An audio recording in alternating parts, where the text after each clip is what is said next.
Hello बच्चों, आज मैं त्रिकोणमिति से संबंधित कुछ प्रश्न बताने जा रहा हूं जो मोस्ट इम्पॉर्टेंट है, तो ध्यान दीजिए इधर। पहला प्रश्न है tan 30 अंश इंटू कोसेक 60 अंश प्लस tan 60 अंश इंटू सेक 30 अंश का मान ज्ञात कीजिए। यह यूपी बोर्ड 2019 में पूछा गया है, तो ध्यान से इसको देखिए।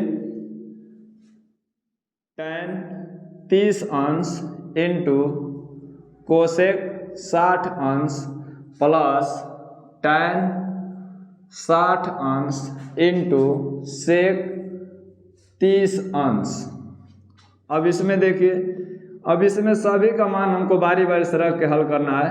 तो tan 30 अंश का मान होता है 1/√3 इंटू कोसेक 60 अंश का मान होता है 2/√3 प्लस tan 60 अंश का मान होता है √3 इंटू सेक 30 अंश का मान होता है 2/√3। यहाँ साइड में हम लिख भी दे रहा हूँ इसका मान, यहाँ लिख देंगे tan 30 अंश बराबर 1/√3 कोसेक 60 अंश का मान 2/√3 tan 60 अंश का मान √3 सेक 30 अंश का मान 2/√3। ये सब मान याद कर लीजिएगा ताकि आपको हल करने में कोई दिक्कत ना आए। कम से कम 90 तक ले आप लोग याद रखिएगा। तो देखिए, अब अंश का अंश में गुणा करेंगे और हर का हर में। ऊपर वाला को अंश बोलते हैं, नीचे वाला को हर। तो अंश का अंश में गुणा करेंगे, हर का हर में गुणा करेंगे। तो 2 एकम 2, √3 से √3 में जब गुणा करेंगे तो अंडर से अंडर हट जाएगा, बचेगा 3, तो यहाँ पर 3 लिख देंगे। प्लस ये सेम टू सेम है तो ये कट जाएगा, बचेगा 2, तो 2 यहाँ लिख देंगे। अब लघुत्तम ले लेंगे, पूरे का लघुत्तम 3 हो जाएगा। इस लघुत्तम में हर से भाग देंगे और जितना बार में कटेगा उसी से ऊपर वाला अंश में गुणा कर देंगे। तो 3 से 3 कटेगा एक बार में, और 1 से जब हम 2 में गुणा करेंगे तो 2 एकम 2 हो जाएगा। प्लस अब इसमें तो हर है नहीं, तो सिर्फ लघुत्तम से अंश में गुणा कर देंगे तो 3 दूनी 6।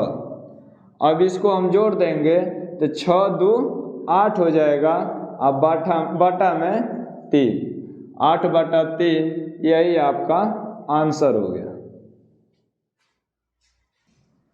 देखिए प्रश्न नंबर 2 है। प्रश्न नंबर 2 में है कि यदि cos a बराबर √3/2 हो तो sin 2a का मान ज्ञात कीजिए। ये मोस्ट इम्पॉर्टेंट प्रश्न है। ये 2019, 21 और 23 में पूछा गया है। तो देखिए,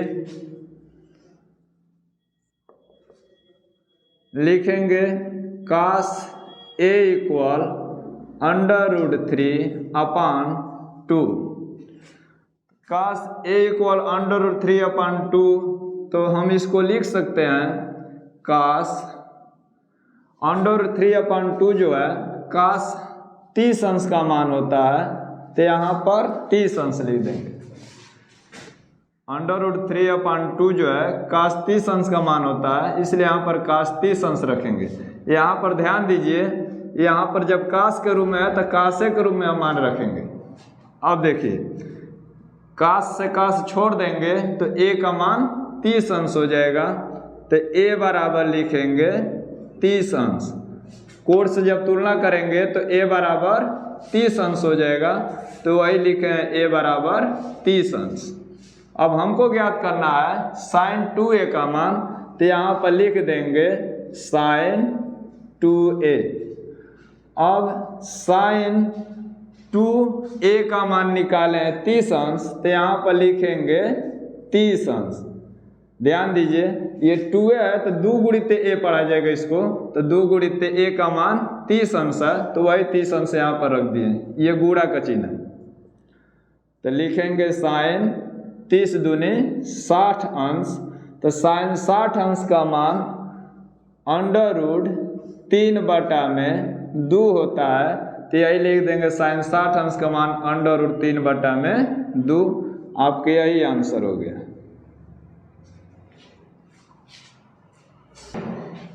प्रश्न नंबर 3 देखिए, ये भी मोस्ट इम्पॉर्टेंट प्रश्न है। देखिए, यदि cos a माइनस बी बराबर √3/2 और साइन a प्लस बी बराबर √3/2 कामा 0 अंश छोटा है a प्लस बी और छोटा है या बराबर है 90 अंश से।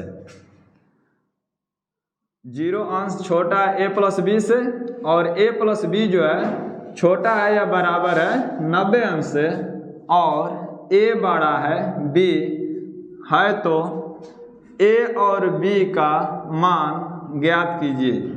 ये यूपी बोर्ड 2022 और 23 में पूछा गया, तो ध्यान पूर्वक देखिए इसको। प्रश्न में दिया है cos a माइनस बी बराबर √3/2। तो इसको √3/2 को हम लिख सकते हैं cos 30 अंश। cos 30 अंश लिख सकते हैं, क्योंकि cos 30 अंश का मान ही होता है √3/2। यहाँ पर cos दिया है इसलिए cos के रूप में ही लिखा जाएगा इसको, ताकि हम कोण से तुलना कर सकें। तो तुलना करिए कोण से, तो यहाँ पर कोण a माइनस बी है और यहाँ पर कोण 30 अंश है। तो जब तुलना करेंगे तो a माइनस बी बराबर 30 अंश, समीकरण नंबर 1। अब यहाँ पर ध्यान दीजिए, दिया है कि साइन a प्लस बी बराबर √3/2। तो अब इसको उतार लेंगे, साइन a प्लस बी बराबर √3/2। यहाँ साइन के रूप में जब दिया जा रहा है, इसको भी हम साइन के रूप में ही रखेंगे। तो √3/2 जो है साइन 60 अंश का मान होता है, तो यहाँ पर लिखेंगे साइन 60 अंश। अब साइन से साइन छोड़ देंगे तो हो जाएगा a प्लस बी बराबर 60 अंश, समीकरण नंबर 2। अब समीकरण 1 को यहाँ पर लिख करके हम विलोपन विधि से हल करेंगे और a और b का मान निकालेंगे। तो लिखेंगे समीकरण नंबर 1 यहाँ a माइनस बी बराबर 30 अंश, समीकरण नंबर 1। अब यहाँ पर देखिए, अगर जोड़ने पर लिखेंगे तो चिन्ह नहीं बदलेगा, और घटाने पर लिखेंगे तो चिन्ह नीचे वाला बदल जाएगा। तो हम यहाँ पर जोड़ने पर लिखने जा रहे हैं। जोड़ने पर चिन्ह नहीं बदलता, ये ध्यान दीजिएगा। तो जोड़ने पर जब चिन्ह नहीं बदलेगा तो यहाँ प्लस भी है और यहाँ पर माइनस भी है, तो ये प्लस माइनस होकर कट जाएगा। तो इसको काट दीजिए, a में a जोड़ेंगे तो 2a हो जाएगा, और इसको जोड़ेंगे तो 60 30 90 अंश। जब a बराबर करेंगे तो ये गुणांक जो है बराबर के आगे ले जाएंगे तो बाटा में हो जाएगा। तो लिखेंगे 90 अंश बाटा में 2 से काट देंगे तो ये 45 बार में कट जाएगा। तो लिखेंगे a बराबर 45 अंश। a का मान निकल गया 45 अंश। अब a का मान समीकरण 1 में रखिए चाहे 2 में रखिए, b का मान निकल जाएगा। तो यहाँ पर लिखेंगे a का मान समीकरण 1 में रखने पर, 2 में भी रखेंगे तो वही मान आएगा जो 1 में रखने पाएगा। a का मान समीकरण 1 में रखने पर, तो समीकरण नंबर 1 ये है, तो इसमें रख दीजिए। एक जगह पर रखेंगे 45 अंश, तो यहाँ पर हो जाएगा 45 अंश। अब माइनस बी है तो माइनस बी लिख दीजिए, बराबर 30 अंश है तो 30 अंश लिख दीजिए।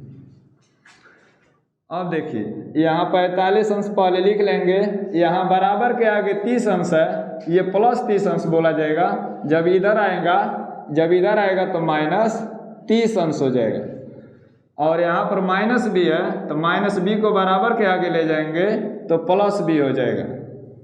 ये ध्यान दीजिए कि बराबर के इधर उधर जब किसी को पक्षांतर करते हैं मतलब ले जाते हैं तो उसका चिन्ह बदल करके ले जाते हैं। यहाँ प्लस 30 अंश था तो इधर आया तो माइनस 30 अंश हो गया, और यहाँ माइनस बी था तो इधर आया तो प्लस बी हो गया। अब इसको हल कर लीजिए, बी को पहले लिख दे रहा हूँ और इसको घटा करके आगे लिख देंगे तो घटाने पर 15 अंश हो जाएगा। ए और बी का मान निकल गया तो आंसर में लिख देंगे ए बराबर 45 अंश और बी बराबर 15 अंश। यही आपका आंसर हो गया। प्रश्न नंबर 4 देखिए, यदि कोण ए और कोण बी न्यून कोण हो जहां कास ए बराबर कास बी हो तो दिखाइए कि कोण ए बराबर कोण बी। तब यहाँ पर हम हल करेंगे। देखिए इसमें कोण ए और कोण बी न्यून कोण है तो लिखेंगे इसका मतलब कि कोण ए और कोण बी न्यून कोण है तो कोण सी जो होगा 90 अंश होगा और कोण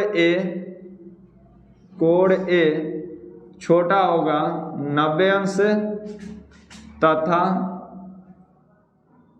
ये कोण का संकेत है, ये कोण है और ये छोटा बड़ा का संकेत दिया जा रहा, तथा कोण बी छोटा है 90 अंश।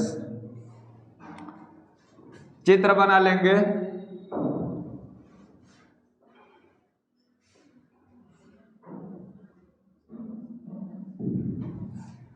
यहाँ पर ए लिख देंगे, बी लिखेंगे और यहाँ सी जो है समकोण है मतलब 90 अंश। ये दोनों न्यून कोण है, दोनों न्यून कोण है। तो और यहाँ पर हमको सिद्ध करके लाना है कि कोण ए बराबर कोण बी। तो प्रश्न में दे दिया है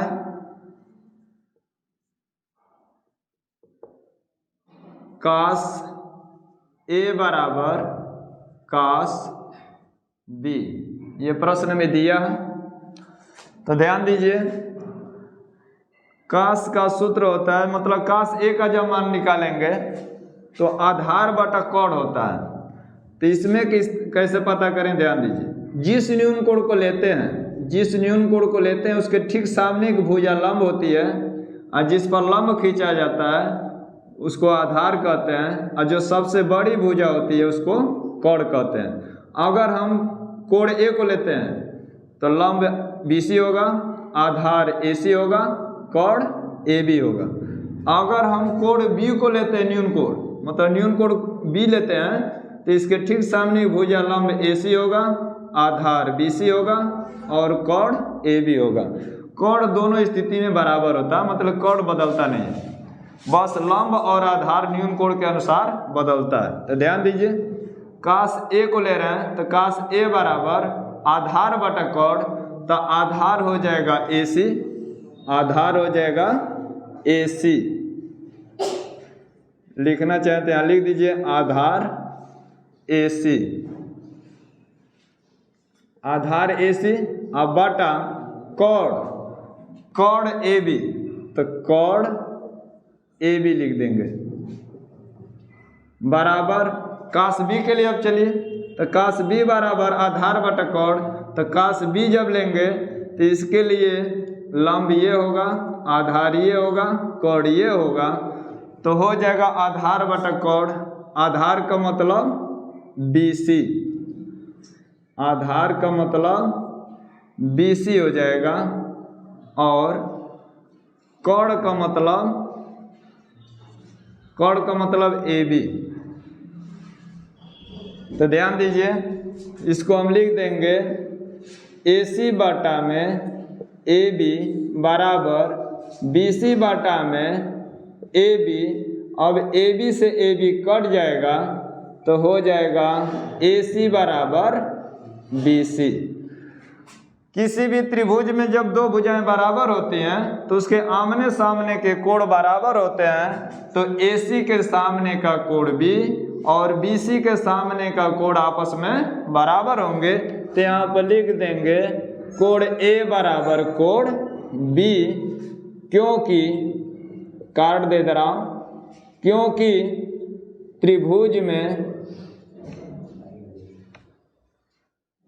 त्रिभुज में सम्मुख, क्योंकि त्रिभुज में समान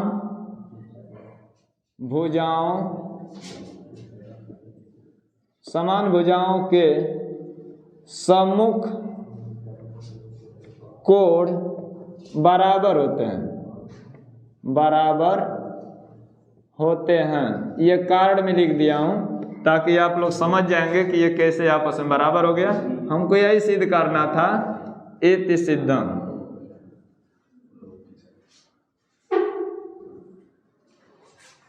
बच्चों थोड़ा आप लोग लाइक और सब्सक्राइब कीजिए ताकि हम आगे अच्छा से अच्छा वीडियो बना सकें।